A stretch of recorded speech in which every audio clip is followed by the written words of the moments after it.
Hello, everyone. Welcome back. This is Area Nerdy One with Jarrett. And Jimmy. Unfortunately, Matt has been turned inside out this season. I thought he got sucked into an eldritch portal and has seen unspeakable things. Yes, and he came back inside out.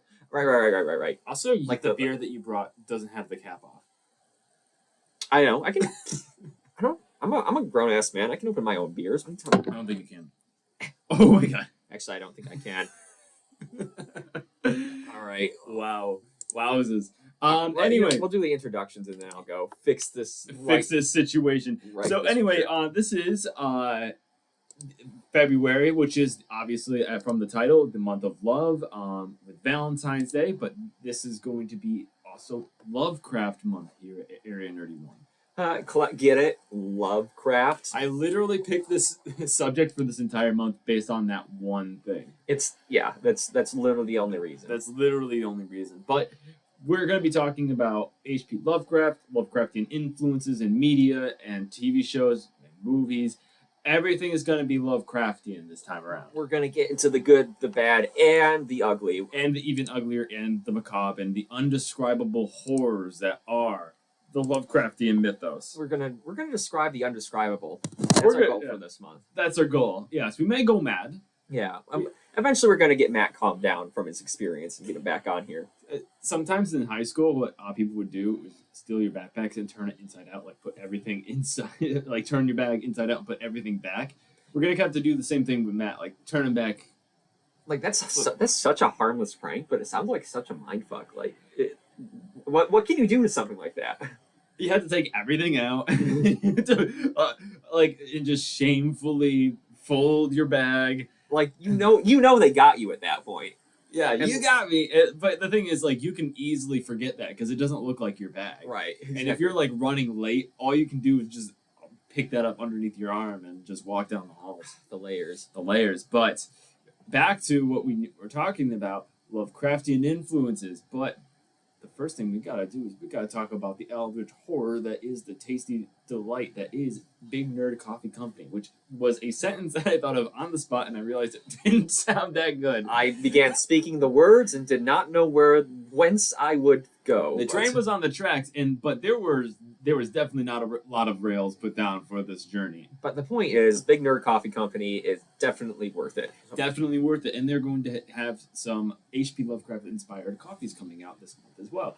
I've already talked about Elder Bean, my favorite. Elder Bean. Elder Bean, Yes. based on the Elder Things from H.P. Lovecraft's mythos. Yeah, I'm actually currently in the middle of listening to Mountains of Madness on an audiobook. Yeah. That's getting me through work.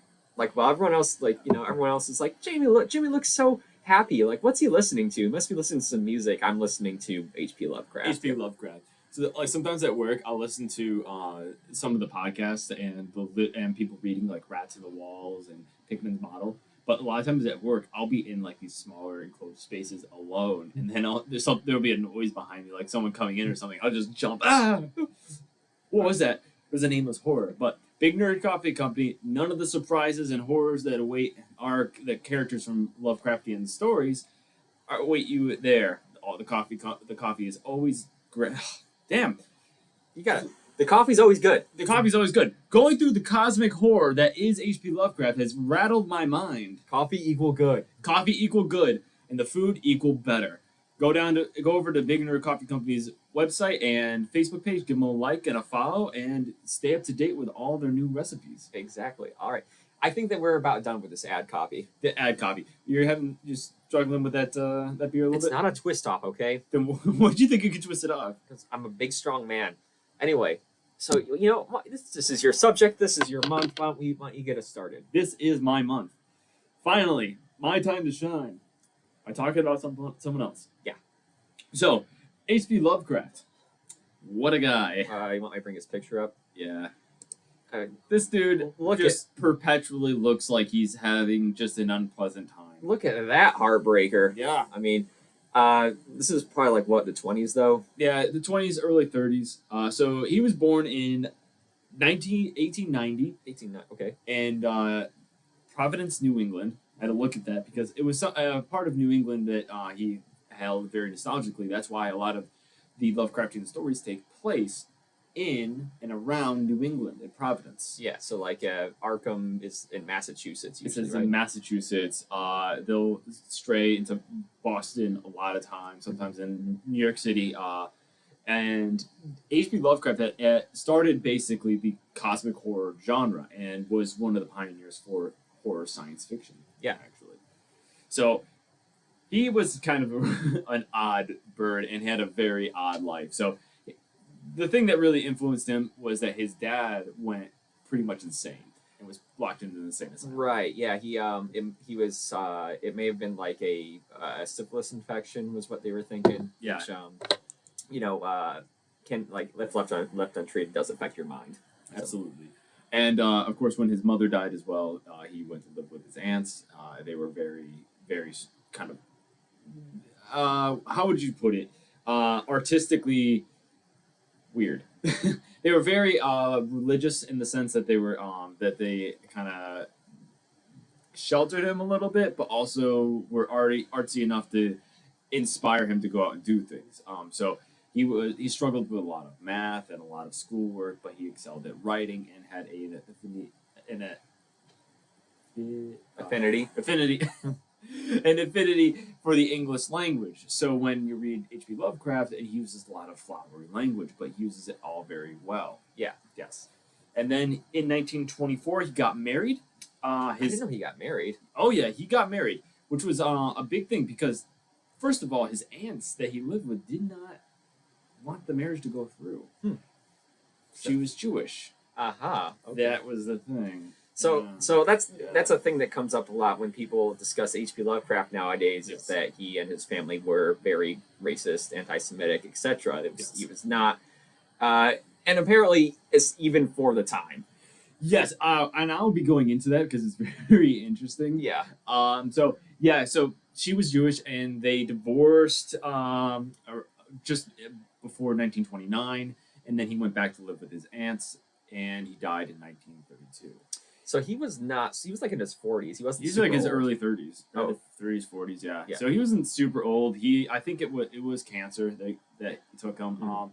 But the thing was that about H.P. Lovecraft was that he wasn't just writing for himself. He would actually reach out to other authors, and especially younger authors starting out, and help them along with the process. Yeah, he was also apparently very encouraging of other authors to use his materials as like inspiration or to spring off of. Basically, he was encouraging people to do fan fictions Of his own work. Like Right. he was very generous with like the intellectual property, I guess you could say. That's actually where the term Cthulhu mythos comes up. The most popular creature and character of. Are you still trying to open up that beer? Yeah, you know, can I mind if I just go? I Yes. gotta get my grown up juice here. Hold on a sec. Pathetic. This is why we don't have many fans. But Cthulhu is the greatest character that he's created. Is the most popular and the most widespread. However, when we refer to his mythos, it's the Cthulhu mythos. But he really considered it the Yog Sothory. That was the term he wanted to use. Wow. And he really did inspire a lot of other authors. I'm back. Wow. I had to get a prop here. Okay. So where were I we? was struggling there. I can't. Apparently, I don't have enough charisma on my own to handle this. That's fair. Okay, you also don't know how to operate the computer. Yeah, that's All right. right, what do you want me to bring up? So let's bring up Cthulhu. Okay, Cthulhu. Everyone knows Cthulhu. Everybody knows Cthulhu, the big tentacle monster, and the titular character of the Call of Cthulhu. The Cthulhu mythos. I went into that's how we refer to his mythos, but he considered it Yog Sothory.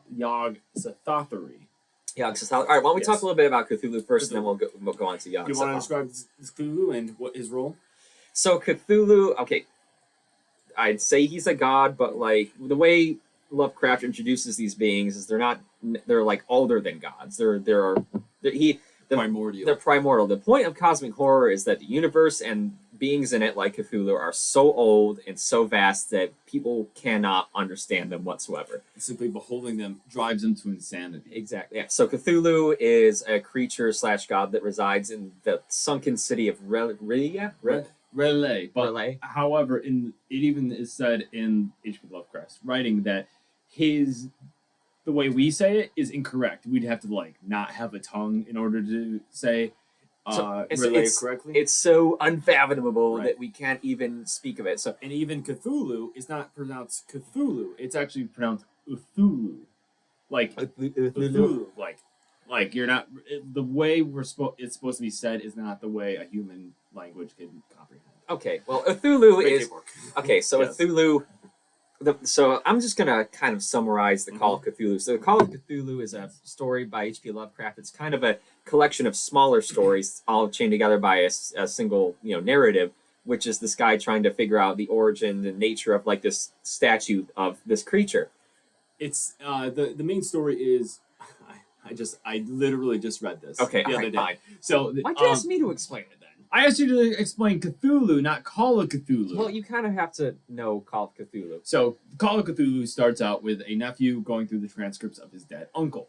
And then the dead uncle's transcripts describes a story of when he met a detective and all his stories. And then the story goes into how the survival of a Norwegian ship. So it's a story within a story. So there's many, many layers in it, but it works very well. And essentially what it leads up to is that there's this massive amount of cults trying to call Cthulhu, this creature, in relay to wake up the other gods and basically start a apocalypse. Not the end of the world, just just the start of basically all out madness and chaos. So things are not going to be good. So basically, Cthulhu he's considered like the high priest of the old gods or something like that. It again unfathomable, but he's basically the creature that all these cults pray to. He's dead but alive and dreaming within the city, and people access him and communicate by dreams. What is dead may never die. What is? Yeah, okay. That's from Game of Thrones. That's from Game of Thrones. It's definitely Cthulhu inspired, so Yes. we're going to get into that. We're gonna get somewhat. into that too. What's ironic is that Cthulhu is kind of like the face of H.P. Lovecraft and the mythos. But even if you read his mythos and what he was going for, Cthulhu is actually not that important. He's just the one that wakes all the other better gods up. Yeah. So even though he's like creating all this chaos and people are worshiping him, he's not the tip of the iceberg. He's like a very, very small bit of snow dust on the iceberg. He gets the band together, basically. He gets the band together, but the band is going to rock our socks off. Yeah. Kind of stuff. But you can see he's kind of like a cross between a dragon and an octopus. And like Jared said, he's the face of Cthulhu, of H.P. Lovecraft and his works. And like whenever you see merchandise, it usually involves Cthulhu in some way.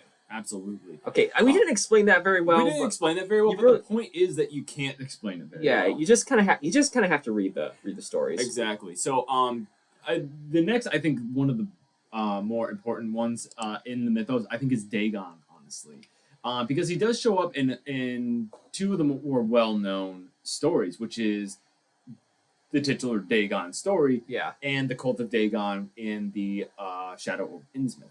Okay, so that was the Cult of Dagon? That was the Cult of Dagon. Okay, so I don't have a picture of Dagon, but suffice to say, in the stories he's described as like a big old fish monster. Yes. So Dagon is essentially one of the the mythos is massive, by the way. We're going to only be touching on it because we do encourage you to go and read it and seek it out yourself.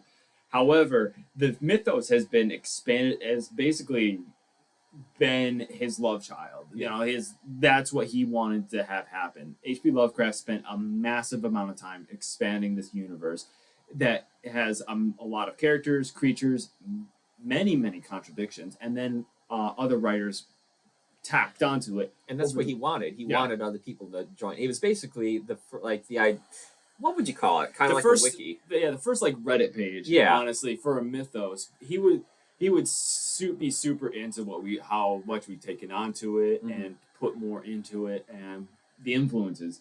But the biggest creature in the Cthulhu universe is Azathoth, the blind idiot god. The blind. Okay, so from what I've read, so people go above and beyond with the artwork on these things, but from what I've read, basically, again, people try to describe it. It's indescribable. It's like a sentient black hole or a massive tentacles or both, or you can see.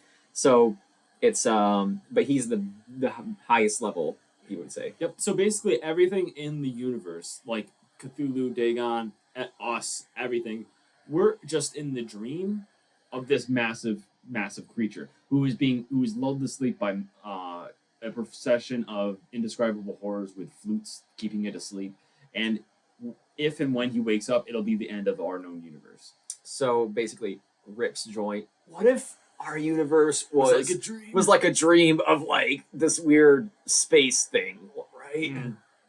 Well, that goes into the point of cosmic horror. It's that everything. It's not just. It's a tinge of nihilism with just a little bit of the vastness of the universe. Yeah, it's like it's the sublime, taken to the extreme. The sublime taken to the extreme, but with realistic horror. Yeah. So the sublime is what they call it when basically it's a feeling like when you see it in art or in nature or something that makes you feel small and like looking at a mountain or seeing the vast ocean, like this, like seeing like the grandeur and the vastness of something makes you feel somewhat smaller and more insignificant. Oh yeah. So it seems like cosmic horror, like I said, just takes that and turns it up to 10 Absolutely. That. with fantasy elements. Yeah. And then the horror comes in when those sublime, massive, epic things come down to our level. Yeah. Sometimes he's only kind of mentioned in a lot of his stories. A lot of the bigger and more important gods, they basically are, they give some things happen through incantations and other things. But Azathoth doesn't really come up too much. I mean, the whole point of Azathoth is that nobody really wants to deal with him. Mm-hmm.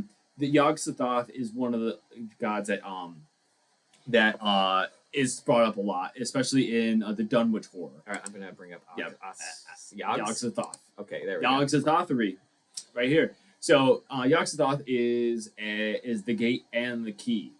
Make of that what you will. Are you the gatekeeper? I am the key master. I am the key master. Are you the gatekeeper? And it came in the form of the destroyer of a mighty slore. Yeah.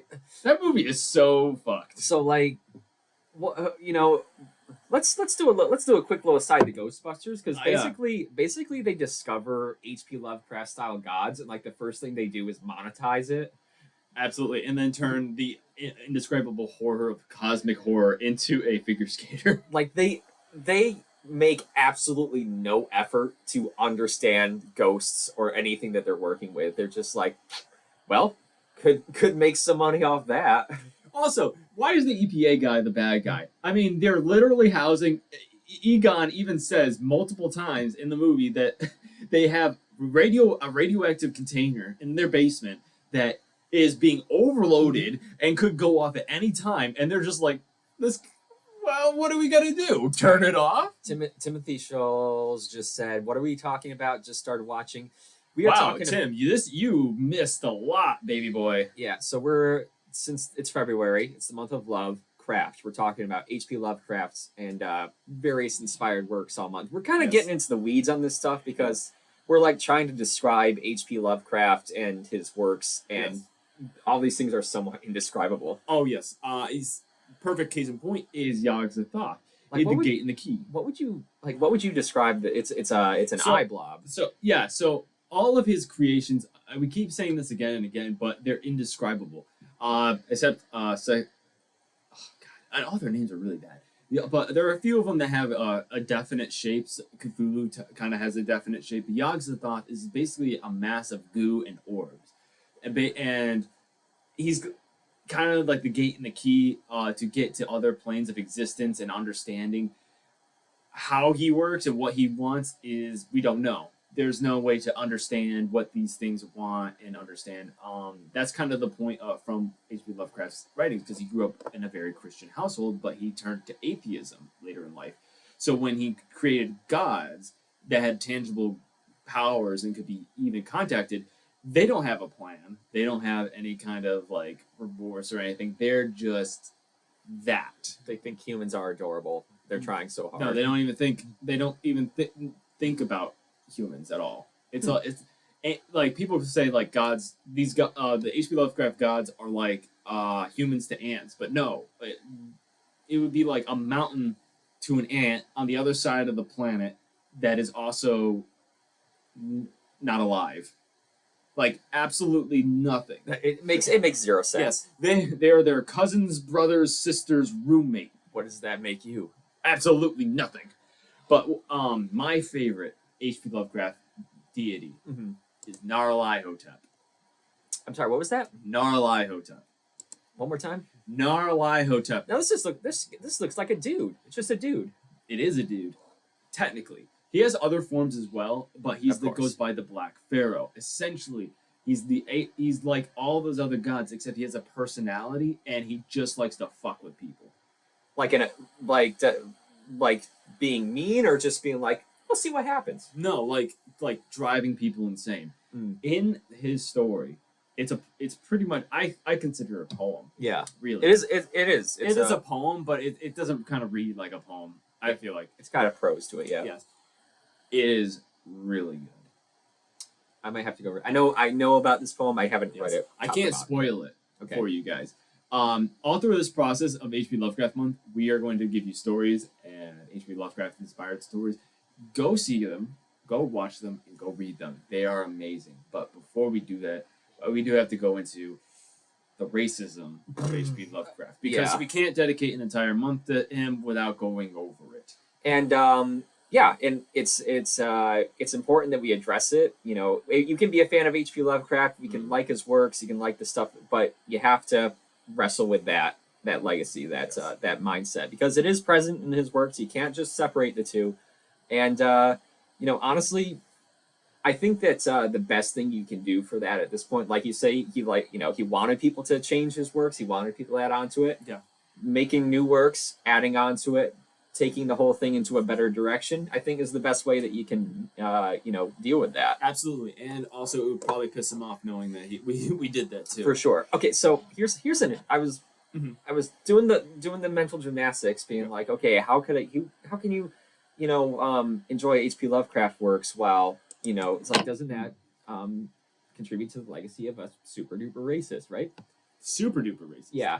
But I was thinking about it. Okay, first of all, he's dead. Second of all, he is? Yeah. Next thing you're going to tell me that Lincoln is dead. Jarrett. No. Yeah. Not Linko. So he's dead, first of all. Yeah. Didn't make a ton of money, so none of that really matters that it's successful now. Most all of his works are in the public domain. Yeah. So if we wanted, theoretically, we could read the entirety of Mountains of Madness right now. Also, if you guys want us to do H.P. Lovecraft audiobooks, like and subscribe and comment Which down we below. can do. So pretty much you can rest assured that most of the time, though, the money that you spend on books and stuff is not going directly to his legacy. And what I find too is people that really enjoy H.P. Lovecraft, they have a keen understanding of H.P. Lovecraft's standing and his racism, and they vehemently oppose it. Yeah. And this group is still racially, ethnically, and everything else diverse. Yeah. So it's so I think that's kind of a way we've kind of changed that narrative as well. Exactly. One thing I want to talk about too is when I was reading his stuff, I didn't actually pick up a ton of racism on his work. So there are some that are glaring, that are absolutely glaring, but a lot of it is not. It's a little bit more subtle. A lot against immigrants and the Polish. Yeah. Which is really weird. So, well, like you said, he wasn't 1930s America, baseline. Yeah. He was people at the time thought he was out there. Yes. So, interestingly enough, after he was divorced, he began writing with a female writer. She was a journalist. It was I couldn't pin down which one. So it was either Elizabeth Toldridge or Anne Tilly Renshaw, and they began. And he was trying to flirt with her. Mm-hmm. He was trying to put some moves on her. He's shooting his shot. He's a new single dude. He's super racist. He's living with his aunts. You can. What's not to like about that? So, and she was kind of a little bit into it, two writers, and he was helping her with her writing and everything. However, she rebuffed him because in his letters, it was bad. Like, whatever you think his writing was, He wrote multiply it by 10 in his letters. He was bad. Yeah, he was a prolific letter writer, and he put a lot of his views into these letters. Yeah. So even by the times of the 1920s and 1930s, people thought he was too much. That was too much. Yeah. Personally, I think it was because he was just scared of everything that wasn't him, which he put into his writing as well for cosmic horror. Because he grew up in Providence, Rhode Island, and basically all of his stories basically start with somebody going somewhere else. Right. That's yeah. it. Like no one's like at home chilling. You're doing right. crossword Yeah. puzzles. All his stories are about somebody going somewhere else. Exactly. Yeah. There are horror stories that a lot of horror stories do. Stories in general start with somebody going somewhere, but there are stories that are, it's the horror comes to them, the story comes to them. Nope. H.P. Lovecraft yeah. is just like, And even when it's takes place, like let's say the Dunwich Horror, takes place in like a single small town. It's the horror. It's an observer observing the horror happening to somebody else. right. The Dunwich Horror also is a good example of. he also had a very weird view on country people. But he was in kind of a rural area, wasn't he? He was in a kind of rural area, but when he talks about like small towns and stuff, He's not too kind to like that. Yeah. it usually described a lot of these communities that he's describing in his stories are usually described as backwards, Like or- heavily insular, like backwards, like they Yeah. like very unintelligent. Yeah. which is weird. So I'm going to go into this a Okay. little bit because, obviously, racist. But when he talks about insular, pure communities that have, remained together and kept everybody out, they're the ones that are the most backwards. Yeah. Those are the ones that are the most evil, because then they just deform to themselves. Like the lurking fear. Like if he was like a white supremacist or something, he would. This is definitely gonna get demonetized. White supremacist, he would be like a story like the lurking fear. It would have a very different feel to it. Yeah. Where the horror comes from the race mixing or bringing in other people, but the people that are the most isolated and have isolated themselves from other people become the most monstrous. Right, and like with the color out of space, somewhat similar, Yes. where the space radiation, as I'll call it, because It's the color. it affects this this farming family, and like the more they stay with themselves and the more they turn inward, like the worse things get for them. So that's an interesting way of spinning that. It's There's also one more thing I want to talk about that, and then we can move on to a little bit more pleasant stuff. pleasant, Yeah, like pleasant. Pleasant. relative term. So again, Racism, obviously, at a couple of, especially in a lot of his other writings, especially like Rats in the Wall, you see it with The Name of the Cat. I'm not gonna say it. But one of the main issues with the Rats of the Wall is that I thought this is one of my favorite stories, by the way, is that how this family basically dehumanized other people, turned them into slaves and cattle, and how that horror and the crimes of the past follow somebody into the future. Yeah. Which is kind of weird because like this is he's not talking about like he's also an adamant racist against African Americans and colored people. So, but to take that stance is kind of weird. So I think there's just a lot of weird things going on in his head that he was both really racist and a little bit like maybe this isn't the way to do things. Yeah. By the way, we're not apologizing. No. Nope, definitely. So every time we are vehemently against racism in all its forms, and we support people who are also Yes. against it. And we do not apologize for H.P. Lovecraft, but it is important you can still be like, everyone can be a fan of H.P. Lovecraft. Yes. Everyone can, make works inspired by him, by his works. It is important to know that legacy and know where he was coming from. Absolutely. And deal with that. Yeah, what I'm looking at is because he was a writer, I'm trying to dissect his themes and what he was going for. Because obviously, coming from an adamant racist, why was that theme in there? Right. It was I just thought it was always weird. But off of racism, Yeah. Okay. Yeah. off of racism. Rats in the Wall, Okay. phenomenal bit of horror. So Why is that? So, first and foremost, I won't spoil it for you. Okay. But it's the atmosphere. Yeah. So, essentially what happens is that man gets a castle, he fixes it up, and there are rats in the wall, but there are secrets lurking down within. It's how he builds up to it, and how you are inside the mind of a deteriorating person. That sounds a little bit like Encanto. There are rats in the wall, and there's a secret, and he's trying to build up his house, and every once in a while they break into song, and it turns out Bruno is actually a cool guy. Oh, and then Bruno brutally kills and murders and eats one of his friends. Okay. Oh, okay. Jeez. I was trying to lighten the mood a little bit. We were talking about H.P. Lovecraft. Where's the lightened mood? You're right. So, yeah. H.P. Yeah. Lovecraft's whole thing Was pretty dark. There's no happy endings really. Okay, so Ellen wants to know. Let's just say she wants to know about the lurking fear. You want to get Lurking fear, inbreeding question mark. So do you want to finish up about rats in the wall, and maybe I'll talk about lurking fear? Yeah. So Rats in the Wall is very interesting. That's the one I was talking about. I would encourage you to read about H.P. Lovecraft's racism and his views, and then read this book. It's kind of interesting to see how he didn't change at all. He didn't change his views really, but it's interesting to see what he was going for with this. It's not that he wasn't, still an adamant racist. You'll see it almost immediately on the first page that how he's a racist, but it's very odd in how he set this up and why the story took it that way. Yeah. But anyway, the lurking fear, my second favorite. So yeah. So this is a picture of the movie poster. Yeah. Movie poster. You can skip that one.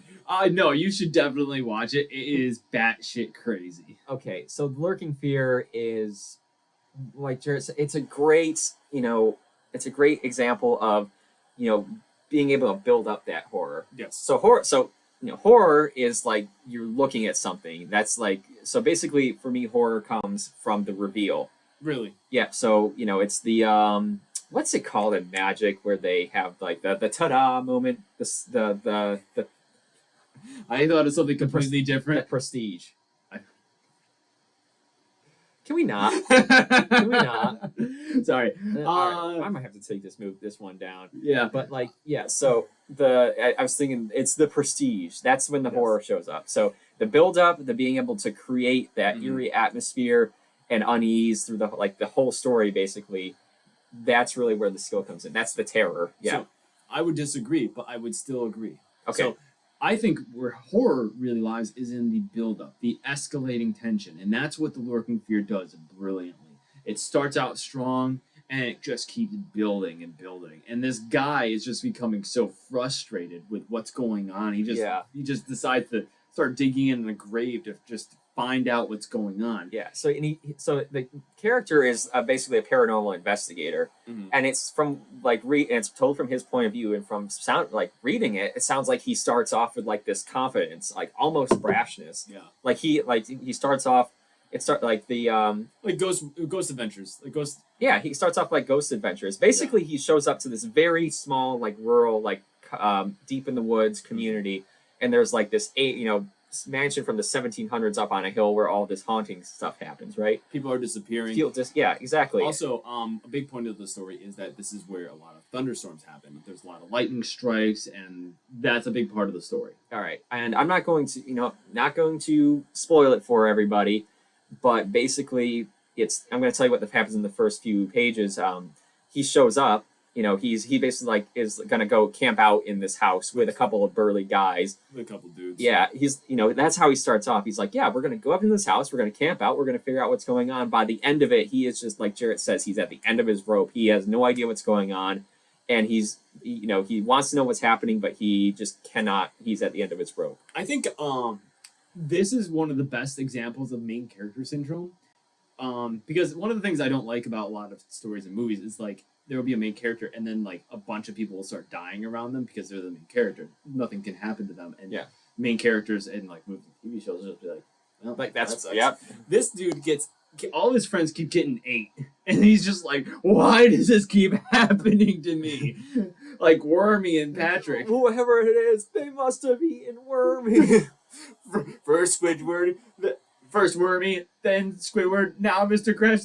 That monster's eaten 3 friends too many. Right? Yeah. So this all right. I don't. All right. I don't want to like answer your question outright because it is going to spoil what happens in Right. the Looking Fear. But yeah. So basically, this is one of the stories where he doesn't actually deal with an eldritch horror. The But- horror is is very much I would say man-made. Exactly. Essentially. Yeah. It's the horror, especially for the 1920s. So obviously, in the 21st century, we are very desensitized. In the back in the day, in the 30s and the 20s, this story was about how easily we could fall back into absolute bestiality and just horror, becoming no more than monsters ourselves. Yeah, I mean, like you're right, but like when it comes to H.P. Lovecraft stories, I try not to like read a lesson from it. I just kind of like I took my English classes way too seriously. yeah, that's true. I mean, the point of reading stuff, especially fiction, especially science fiction and science horror, is to read into it, read between That's the fair. lines. That's the point of all of horror, is to see what they're trying to say, through their messaging and through their allegories. Yeah, and I'd say I agree. I'd say that my draw with H.P. Lovecraft though is that he's Just straight up. it's just straight up weird, and Yeah. it makes it very very effectively builds the eeriness, and it very very effectively like makes me feel like uneasy, Mhm. and then boom gives me the horrible reveal. So that's really what draws me to him. And what's interesting about the movie is terrible. But cinematically, this story could have been a great movie. Lightning strikes in the middle of the woods and hills of Vermont with monsters that are only out during lightning storms. Spoiler, yeah, but yeah, I mean, I mean, spoiler, but like, I think you figure that out in like the first 2 pages. yeah, so. you figure that out like instantly. Let me ask you this about this story. So, spoiler alert for the story: like he goes into the house with burly dudes, and they end up disappearing in a bloody mess. How does he survive? So, the reason that they spoiler alert for anyone who's not. We're just gonna go into it. Spoiler So alert. first of all, he goes into the house with the guys. They go up the stairs in this old ass house, right? Mhm. And then they get a bed that's in there, and then they put it up against the wall, the windows. They don't. I don't think that they're in a bed or anything. They're just laying on the floor, and the 2 burly guys happen to be next to the It fireplace. says that they're in a bed. They're all laid in a bed together. Are you sure? Yeah, I am 99% sure because I read this thing and I was like, wait a minute, what? Because they put stuff into like they are in like the bed and they like so they can watch the window and stuff. Takes Brad in the room of Jan Martens. Blah blah blah. Okay. It doesn't say, but I don't really know. But from what I understand is that they actually slept near the fireplaces, which is where the monsters enter and leave from. Yes. But it was kind of weird. But like he survives though. His Yeah. 2 friends get got, but like something touches him in the night. Like there's an arm across him, and then he just kind of wakes up in the morning. Yeah, I don't know. I don't know what the deal is there. So that's the thing about H.P. Lovecraft, and that might be another thing with that. It's like it's main character syndrome. Yeah. But it's like maybe it's like, okay, why is this person? That kind of adds to the mystery. It's like, why is this person the one person that survives? Is there an extra layer to this mystery? Yeah. It turns out no. It's just a horrible situation all around. Yeah. Then another friend of his gets got, and he's just like he's fine. Yeah. Well, his his friend was like, "What's going on out here?" What are they doing over there? But Lurking Fear, a great story. Okay. Ellen says one was by the window, one by the fireplace, and he was in the middle. That's why they got his friends because they were on the edge and he was in the middle. That's so stupid. Basically. Okay. Yeah. Yeah, but again, in the story, the main character says that he felt an arm across him and he thought it was his friend. Mhm. So they were close enough that that his friend could have reasonably like rolled over and put his arm across him. Possibly. So like they're in the same bed. But that adds to the horror more because like imagine like okay, you're sleeping right next to your bro dudes, head to feet obviously, and then you wake, 5 feet apart. but then you wake up and then they're just gone. It's just a bloody mess. Yeah. Okay, yeah, that would be pretty bad. Yeah. But I'd say it's more about building the tension is what like the setting did. oh, definitely Tempest Mountain. Yeah. Perfect. Yeah. Perfect setting. And also, it's in Vermont. Not a lot of horror stories it's- take place in Vermont. It was in the Catskills, The Catskills, which yeah, is in New York. no, I thought it was in. Oh, it is in the Catskills. Yeah. Whisper in the Darkness was in the Vermont. Ah. Yes. He seemed to like northeast mountains. Well, yeah. It was. There were a couple stories that took place in California, but they were far and few in between. Were there any that took place in the Adirondacks? Because I really like going there, and I don't want to know if there's any Lovecraftian creatures. There's always Lovecraftian creatures everywhere. But I mean, the Catskills. I mean, kind of ish, and then Vermont's like right there too. Yeah. I mean, but anywho, What else? one of my favorite movies done by that is inspired by H.P. Lovecraft is actually The Reanimator. This was my first. I think I first saw this movie when I was like 8. Just before warning, when we were younger, our parents would just mainly our dad would just like let us watch movies. Well, here's the with thing. him. Here's the thing. This was back in the glory days of Netflix. Back when they first started, they would mail DVDs to your house. Like, how low tech is that? Yeah, and what were we gonna do? Go into Blockbuster or Video King? No. Hell no. But like, here's the thing. They had like thousands of movies. Like nowadays, you go on Netflix and it's either their Christmas movies or like Marvel movies. This was like you could get pretty much any movie. You could get some real deep cuts from Netflix at this point, and so you would get things like Reanimator was just scratching the surface. Like we'd get other like Dagon, which we'll talk about later. Oh, yeah. Stuff like that. So we get Reanimator, and in the first 30 seconds, a guy's head explodes. It's like, well, this is my nightmares now. I will never sleep again. Yeah. Yes. So, so this movie is like kind of indicative of what you see when people make Lovecraft movies. It's low budget, practical effects, and very heavily camp. Yes, but the concepts are amazing. They're really good. Yeah, it's basically a guy. This guy is like compulsively reanimates people at a certain point. Yeah, and basically he has like no. It's kind of like the drug is his drug, like to create life. Yeah. And even in the books, like the Herbert West is just kind of doing it. It's just really weird how he's just kind of like gone into like this robotic phase of just like I just need to start doing this. Yeah. We need to get fresher bodies. Just gonna do it. Yeah. So the Herbert West through Reanimator is played by Jeffrey Combs. Yes. So this guy, he's a legend. So, he's a legend of camp. He actually played H.P. Lovecraft in a H.P. Lovecraft movie where he is like part of the Templar Order or the Illuminati or something. Yeah, really weird. So I think he was in Dagon. I don't think he was in Dagon actually, but he's worked with Sam Raimi and stuff. He was the Reanimator. Obviously, he was in Gotham.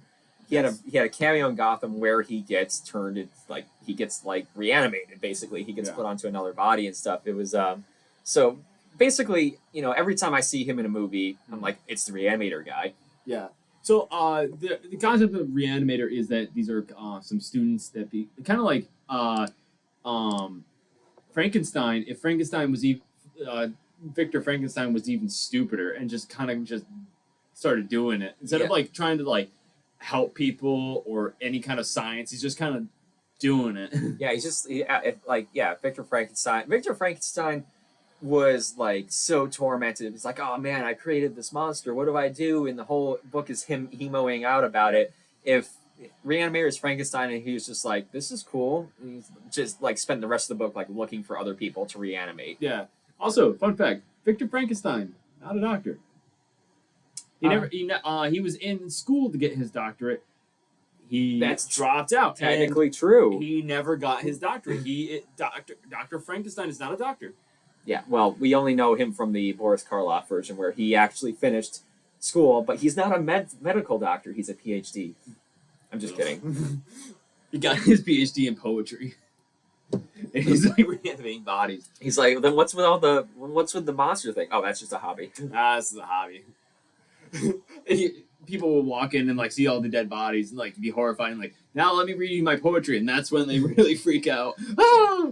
What's with the monster making? I got student loans. I got student loans. I need something. I don't see the correlation still. So, But this is another one where I thought the point was not that there were dead bodies roaming around or anything, but this guy was creating something horrible, and they would always come back to him. yeah. Like, it's man-made in the fact that he was creating to create stuff, and those creations had no place in the world, and they would go back to the creator to not really figure it out, because they didn't. A lot of them aren't sentient. They're just insane.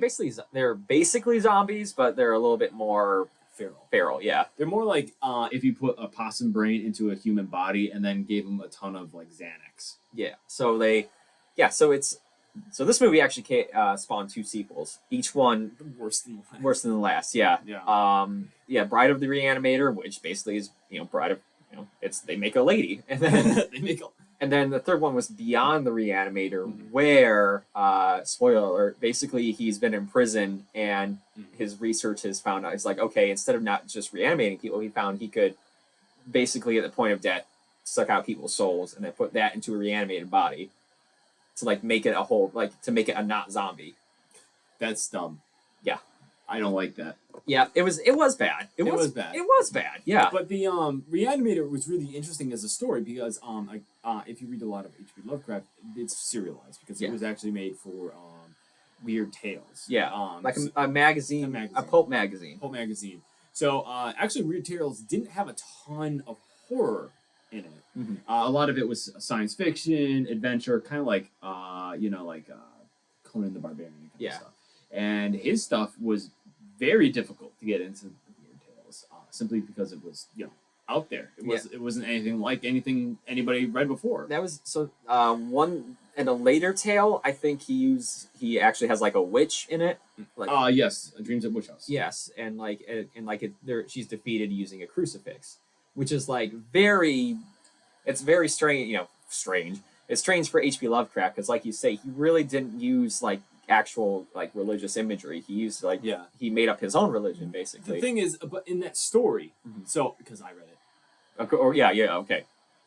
I knew the subject matter. So he defeats her with the crucifix, but the point is that it's not like the crucifix that defeats her. It's just like the chain. It's not because like that crucifix didn't have any power. It was the very tangible item that was attached to it. So that's kind of where that came from. That the spiritualism from what his world has no effect here, and actually he's actually in front of Nyarlathotep during that too. Interesting. And that is I'm not going to spoil it, but that ending is dark. Yeah, super dark. Super dark.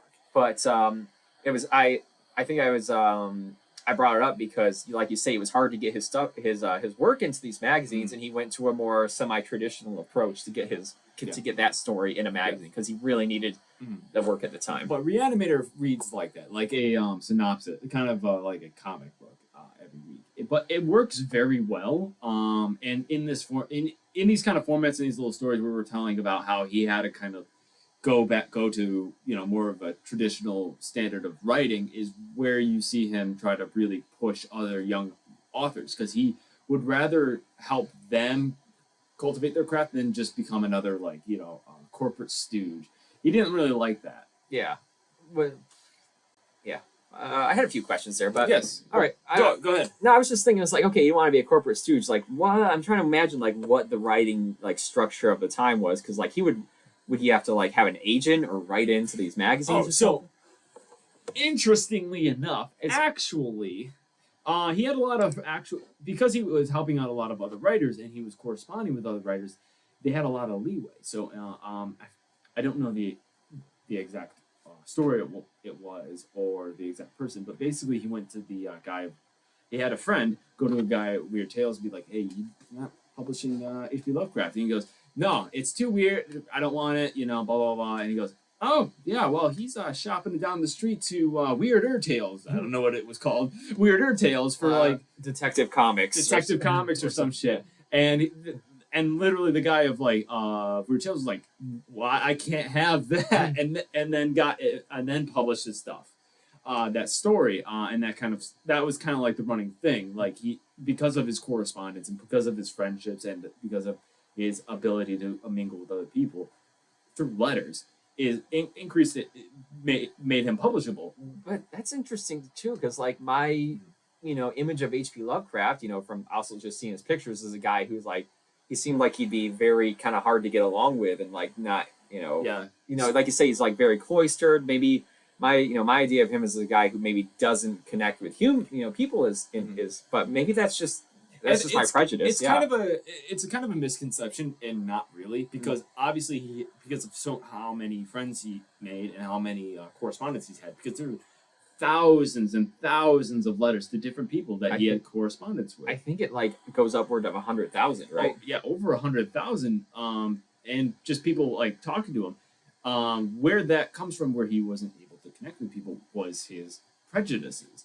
He did marry a Jewish woman, but his anti-Semitism was very evident in their marriage, and a lot of writers in New York City at the time were in fact Jewish, because that's where they gravitated towards, because of Europe was a great place, so there was a large Jewish community in New York City, and that's why he hated it. So there were the people that he considered appropriate to hang out with was very small. And also he wanted to go back to Providence, Rhode Island the entire time. Apparently he bitched about it the entire time. He just wanted to go back. So he was apparently kind of a friendly, personable person. He was just a bad person. A racist. Yes. Yeah, exactly. So that's where our misconceptions come from. But even from the picture that we showed, he's not exactly he's not the most approachable person ever. I picked a really bad picture of him. There's not a ton of other. Like, okay, maybe the person, maybe the guy taking the picture just said like, "Hey, nice haircut, jerk." Yeah, go to door to sell your weird Necronomicon, weirdo. Yeah, would your aunt give you that haircut? And he's like, yes. So this is not the best. Pictures of him and his wife. There are very few of them, but he does of him like smiling and stuff. It's he's a human being, but like we also graphed the weirdness of his tales and his mythos onto him as well. Yeah. Plus, you got to consider that maybe cameras at this time it took a little bit longer to set up. He's like, "Are we done yet?" It probably took an appointment too. Could you imagine like in a waiting room waiting for your picture to like your turn to get your picture, and you gotta like make small talk with everybody? When you see old timey pictures, everyone's just kind of like posed and like not smiling. It turns out it's like because, especially very early cameras, they weren't like or even like the flash with like thing. It was the cameras you had to take the cover off, like let the film be exposed for like several minutes. So these people weren't like standing for just a quick picture. They had to like sit there. So you can't smile like the entire time. So that's why when you see early pictures like that, they're like they look like they're miserable. They look like they'd rather be anywhere else. Yeah, to be fair, I wouldn't want to sit in the middle of like a countryside for 7 minutes in the hot sun and like all that wool. Hell no. Yeah, because you had to wear a suit. Yeah, it was the law. But you want to talk about Dagon? Dagon. So we talked a little bit about the tale. So this is a poster of Dagon the movie. Dagon the Tale is basically a short story about a sailor who is lost at sea in a rowboat, comes across a vast like island of seaweed, basically, and it's like dead fish and rock. It's all black. And then he encounters a monolith, which he encounters Dagon, which is a giant fish person that causes him to go nutty. Basically, Dagon the movie is a little bit more like Shadow over Innsmouth. With a good heaping of just early 2000 bullshit. Yeah, just early 2000. Like it's got the early 2000 CG technology. It's got computer. Like it's everything you would expect from an H.P. Lovecraft movie. Like it's got bad special effects, really good prosthetic effects, like everything, like good atmosphere. Everything just goes from bad to worse in this movie. Yeah.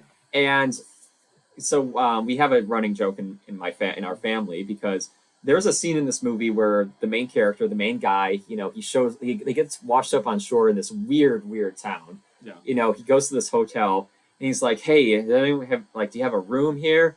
And like the the guy behind the counter looks like skeletal, and he's just like staring at him. Yeah. And then he pulls out a lighter for some reason, and the guy like starts like his eyes just start following the lighter, and like that's it. It's so weird. That is weird, but it's like it's such a oddly specific thing that you don't out loud you don't think it's like that interesting or that weird. Yeah. But then when you see it on screen, it's just like, oh. So like, and then it gets better. So he gets a key, goes up to his room, and it's like a 3-minute scene of him like going out to all the parts in this hotel room, and like the light switch doesn't work, like the deadbolt falls off the door, like everything's like moldy and gross, and like the bed squeaks, and like he goes over to the sink and he like turns on the faucet, and like brown stuff comes. It's basically like everybody's been in one of those hotels. Yeah, so from now on, so like ever since we find like a bad hotel on vacation, we would call it a Dagon hotel. There was one. Do you remember this one? We were on a family vacation a long time ago, and we were like traveling from South Carolina or something. It was like grandma's inn or grandma's attic. Yeah, and like my parents were like, we got the room, but stay here while we check out the room. And they went in, they're like, yep, there are holes in the wall. Everything's brown. There's no way. It was bad. Like, and, but like, it was like 3 a.m. and we were all like dead tired. We could not keep going on. So they're just like, okay, just keep your shoes on. Yeah. So I don't even remember this room. I was so tired. But apparently, like later that night, we're all like sleeping, and like someone like was drunk and was like trying to get into our room. And my parents were like, this is it. This is the end. We love you guys. Sorry we couldn't spring for a better hotel. But yeah, that was definitely so. But you're a kid at that age. All you care about is their cable. Yeah, exactly. So Dagon, that sticks in my mind because of this scene, and it's not even cosmic horror. It's not even like regular movie horror. It's just this scene sets up like how terrible a situation this guy is in. Well, I think like cosmic horror is not less of just like going into space and seeing the vastness of an uncaring universe, but more of like a H.P. Lovecraft, like Lovecraftian horror is something that doesn't really necessarily have an answer or need an answer. Like that guy following the lighter with his eyes. There's no real reason for that. It's just it's creepy enough, and if you ask a question, you're gonna get a ton more questions. Exactly. I think that's how it works. And Shadows over Innsmouth as a story works really well as well. Except there's just a part where this old guy just goes on the longest NPC rant I've ever seen in a story. Oh, a stranger. Hello. Hello, have you heard the story of Innsmouth? And just like an entire chapter of him just describing what happened. And there's no like dialogue option that's gonna let you not hear this story. Yeah, you gotta sit through that. You gotta choose that starter and go through every single Pokemon tutorial on that. So heads up, Dagon, it's out there if you can find it. Yeah. Not a movie for the faint of heart. You have to if you're an H.P. Lovecraft fan, you might like it, but it is hard to watch. So it is difficult. Not that it's a bad movie, but it's a good H.P. Lovecraft movie, so it is hard to watch. That's an actually interesting Buyer beware. Point is that H.P. Lovecraft movies, not Lovecraftian movies like cosmic horror, like something like Alien. Alien is technically cosmic horror, yeah, but like Lovecraftian movies are not good. Like The Lurking Fear sucks. Yeah. Dagon, terrible. The Reanimator is good, but like passable. It's not fantastic. It's only good because out of the Lovecraftian movies it's the best. But like I said, all these Lovecraft movies have that sort of their low budget but like high amount of detail, high amount of like atmosphere. So they're good H.P. Lovecraft movies, but they are not good overall movies. Yeah. The concepts of H.P. Lovecraft are very hard to put on the screen and very hard to write for, so I understand that. And budget and people that are put together the budgets are like, oh, a guy goes to a Spanish town and he goes to a hotel and shit happens. $2 million budget. Yeah, so have fun. Yeah, and to color out of space, they were just like Nicolas Cage. Do your thing. Go for it. And he went for it, and it was amazing. Godspeed, Mr. Cage. But then we got movies in the 80s, like The Thing, the Apocalypse trilogy by... Who directed The Thing? I forget. What's up, Julia? What's up? What's up, Julesy? Who directed The Thing? Let's take a look here. What's it called again? The Thing. The Apocalypse. Oh, that was John Carpenter. John Carpenter's Apocalypse trilogy, which was The Prince of Darkness, The Thing, and In the Mouth of Madness. What's with all these bots in our channel? Thank you, bots. You're helping our algorithm. You're the best. So essentially, what happened was John Carpenter got the rights to The Thing and remade it along with a individual story, which was The Prince of Darkness. It's not very good. Has Alice Cooper in it. Oh yeah, Has Alice Cooper in it. And my favorite, which is In the Mouth of Madness, which is kind of like a Stephen King meets Michael Crichton. Michael Crichton. Yeah, it's really weird. I'm only saying that because Dr. Alan Grant is in it. Alan. Yeah. I know that's not his real name. But yeah. It's a very good movie, a very good Lovecraftian movie. And what the thing is about these three movies is that it has a really good cast. Prince of Darkness is not very good, but it's not good because it's not every movie can be good. Yeah. And the budgets are really, really good. However, The Thing is not Lovecraftian, technically. It was a story written in the 1930s by somebody else based on the story Who Goes There. It's based on The Thing from Outer Space, right? First of all, you need to check yourself. Go to baggage claim, check yourself, get your tag. Luckily, I don't need to check myself. I got Google for that. Who Goes There? Thing from Another World. Thing from Another World. That movie. So it's 1951, right? Based on Who Goes There. Aha! So yes, so I did it. I did it. Did you check yourself? So Did you check I yourself? want to talk about this. Did thing. you check yourself? I did. Okay. I did. You just saw me do the Google thing. You saw me check myself. I checked my notes. So okay, I'm gonna take this Dagon poster down. Yeah. So the Thing from Another World is the 1951 version of The Thing, basically. Yes. And by today's standards, it's very tame. But it's it has some jumps. yeah. So like the creature itself is basically a big guy in a Star Trek uniform. Which is pretty standard. I know, and where did he get that? Anyway, so but it is very like Lovecraft. It's very good and very atmospheric and what's the thing called where something is coming? So like when you Yeah. few examples. It's just anticipation. Yeah, but there must be a name for it. So a few examples like in Jaws, you hear that dun Yeah. that shark is coming. In Jurassic Park, you see the Yeah. Tyrannosaurus is coming. In this movie, the creature gave off radiation. So these people would be searching for it, and they'd have the Geiger counter, and then it would ramp up as he got closer. So I didn't remember that. I think we should watch that movie again. Yeah, That's a good. is it on YouTube? Is that a YouTube thing? But one of the things I really liked about it is it really did a tell don't show, because a lot of things happen off screen, like when because unfortunately all the dogs die, but they all die off screen, and they play it really well, and they're like, oh shit, what's gonna happen? Yeah, it's some of that might be incidental because it's 1950s. You can't put a ton of violence in there, but it worked so well. It worked really well. But it is based on Who Goes There, which actually has more in common with The Thing than The Thing from Another World. So basically, it's the same setup. An alien crashes on the planet, frozen in the ice, thought out by doctors and stuff.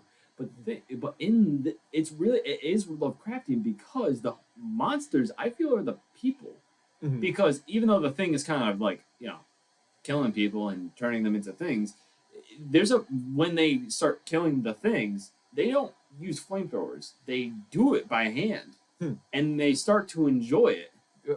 Okay, yeah. So it's a commentary of some kind. Not really. It's just this is what happens when people are just stuck, and then they become feral. Yeesh. Yeah, and and that's where I think it's Lovecraftian. Again, it's my overzealousness of being in English class and over analyzing shit. Yeah, we're running up on time, and Yeah. honestly, talking about H.P. Lovecraft too much, It's it not ramps me up. it's not a vibe I'm about, but like yeah, it's but we got a month of this, so Yeah. strap in for that. post show. Okay. But of course, we're gonna have some more fun with it. We're gonna choose some lighter subjects. Yeah. We have to lay the groundwork. Yeah, we gotta lay the groundwork. If you have any questions about this stuff, please give us a message on our Facebook or Instagram. You give us your question and use your preferred name and preferred pronouns, and we will answer it on air. Unless you're a bot, in which case stop putting shit in our comment section. Or please put stuff in our comment sections because it helps our algorithm. I mean, numbers are numbers, so yeah, numbers are numbers. Yeah, and again, this was the first episode of H.P. Lovecraft month. We know it's not the best, We're working on the formula. It's dark. We're tweaking it. Yeah, We're gonna get into some more fun stuff next we're time. definitely We gonna promise. we promise it's gonna be a lot more fun.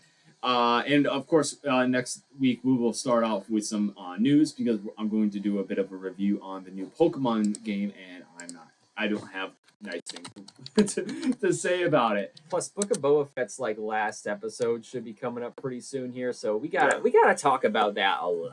Which just basically became the Mandalorian. It was season 3. It was Mandalorian season 3. It's Mandalorian season 2.2. 2.2 basically, yeah. Which is really weird. Which is kind of like they're like, we want our own Boba Fett show, but we're not gonna let it. Did you happen to know what happened in the last episode? The internet spoiled it for me. So spoiler alert. Cut off right here if you haven't seen the new episode of the Mando. Cut it off You right mean here. Book of Boba Fett, which is just the Mandalorian. You know what I mean. I said what I said. You know what I mean. Cut it off right here. So Cad Bane shows up. Oh yeah. Yeah, so cool. I thought he was dead after the Clone Wars. So that was part of a episode that they had in development but never aired. Okay. So technically, canon-wise, we didn't know what happened to him until now. And that would be interesting. Darth Vader fighting Cad Bane. Yeah, that would be interesting. Oh wait! We know that he. Never mind. Okay. I'm getting my timelines confused. All right. Okay. So thank you guys so much for watching. Thanks for sticking in with us. This was pretty heavy subject matter that we're not usually into, but yes, but I promise we're going to be so much more fun next time. This was mainly my thing because I'm a big H.P. Lovecraft and Lovecraftian horror fan. You don't say. I like it a lot, and I wanted to talk about it. And obviously, because I think Lovecraftian horror is a very niche thing. Because Annihilation was a really good Lovecraftian horror, and I don't think it gets enough praise, along with obviously Colorado Space. But we're going to be talking about more stuff in a lot lighter heart and making fun of some really bad Lovecraftian movies like Die Monster Die. It's The Call Girl of Cthulhu. The Call Girl of Cthulhu. You want something, you just call her up. You put her on, and I don't think that's what that means. But we're gonna be talking about this type of stuff. Okay. All right. Well, thank you guys again so much for watching. Check us out across our social media and go check out Big Nerd Coffee Company. We will see you next time. This has been Jimmy. This has been Jarrett. We're going to delete all of that. We really should.